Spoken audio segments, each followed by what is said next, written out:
Nagbabalik ang homepage. Mga ka-homepage, alam nating lahat na marami tayong benepisyong maaaring makuha sa pagtakbo. Maliban sa isa ito sa mga paraan para magkaroon ng magandang pangatawan, kay ni James, alam niyo bang maaari rin kayong makatulong sa turismo at kalikasan? Kung paano yan ang sama-sama nating naalamin mula sa ating mga makakasama ngayong umaga. Yes, of course, mga ka-homepage. Ngayong umaga po, kasama natin ang President at CEO for Manix Entertainment na si Mr. Lad Agustin. Sir Lad, good morning po. Good morning po. At si Mr. Rod Brosas, na siyang Presidente ng Enzalda Philippines. Good morning po sa inyo, Sir Rod. Good morning po. Good morning po at welcome po sa homepage. Una pong tanong namin sa inyo, ano po ba itong takbo para sa turismo? This is a family fun run to be held at Rodriguez Rizal. It's a fundraising program or project para sa development ng Rodriguez Tourism. Okay.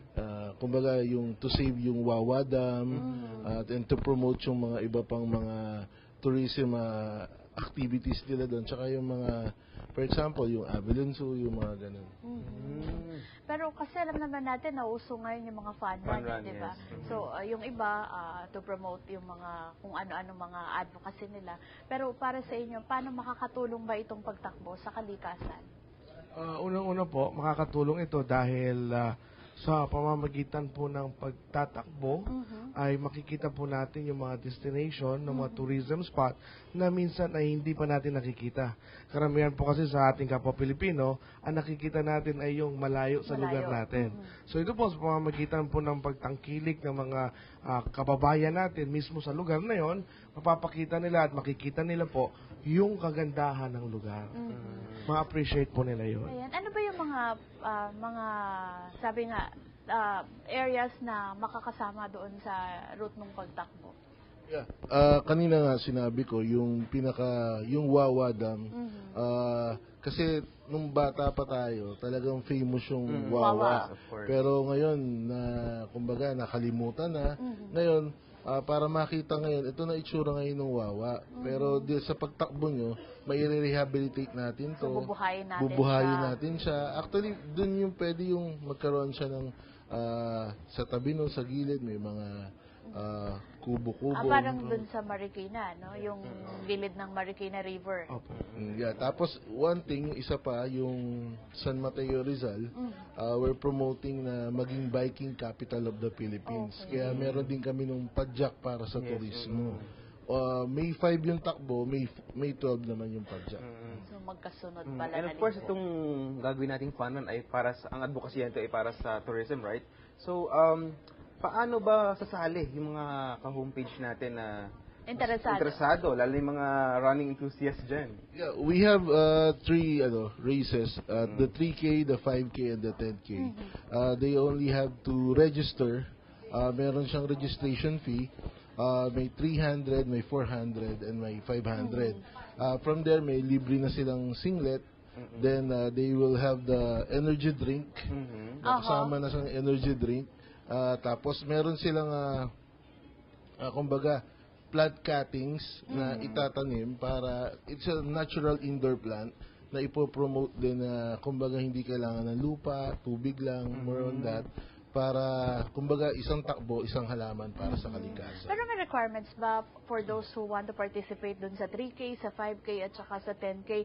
Kailangan ba yung katawan mo fit din para dun sa tatakbuhan mo?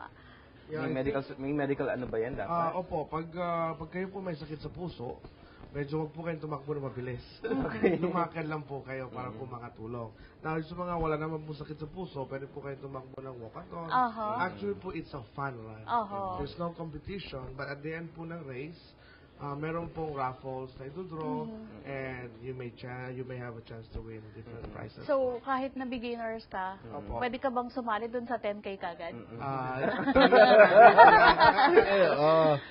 3K lang. Actually, 3K. we're inviting all walks of life.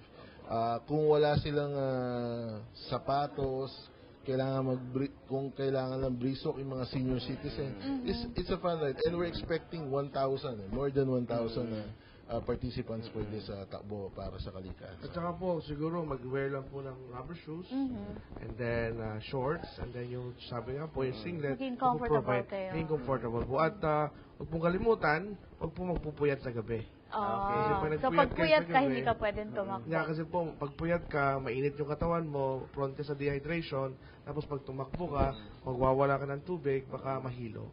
Pero huwag naman po mag-alala kasi meron tayong mga medics at saka ambulansya po na doon. Pero mangambay mga ka-homepage natin, Ate Beng, kasi di ba, nabaltaan natin nangyari sa Amerika, yung sa Boston Run, no? Marathon. So, gaano ka-safe siguro itong gagawin nating fun run para sa mga ka-homepage natin, sa mga kababayan natin na lalahok dito? Yeah, actually, just like what Sir Rod na sinasabi kanina, may mga medics na tayo. Tapos, we coordinated with the municipal government para masuportahan tayo sa security. Aside from yung meron kaming ibang mga marshals, meron din ho tayong coordinated sa munisipyo. Para, ano naman, safe tayo. talaga. Kasi actually, we're just worried dahil nga nung nangyari, biglaan. Oo.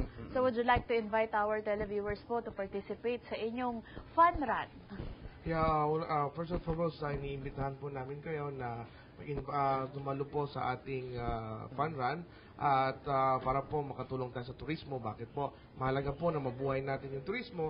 Bakit? Para magkaroon naman tayo ng magandang kinabukasan sa ating mga anak. Makikita nila na meron pang kapaligiran na sila yung makikita. At the same time po, doon nyo po matitikman ang makabagong energy drink, Alpha Energy Drink, no cafe, no sugar. Ito po ay Alpha Energy Water at ito po yung Alpha Energy Drink. Ito po ang bago ngayon sa Wellness Trends sa 2013. Ayan. At Kita natin yung poster nila. Yeah, we're inviting all the runners, kahit hindi runners, yung mga gusto lang family fun run po ito. May 5 po, this coming Sunday, kumbaga next Sunday po, bali sa Rodriguez Rizal, sa may Barangay San Jose po siya. May 3K, may 5K, tsaka 10K.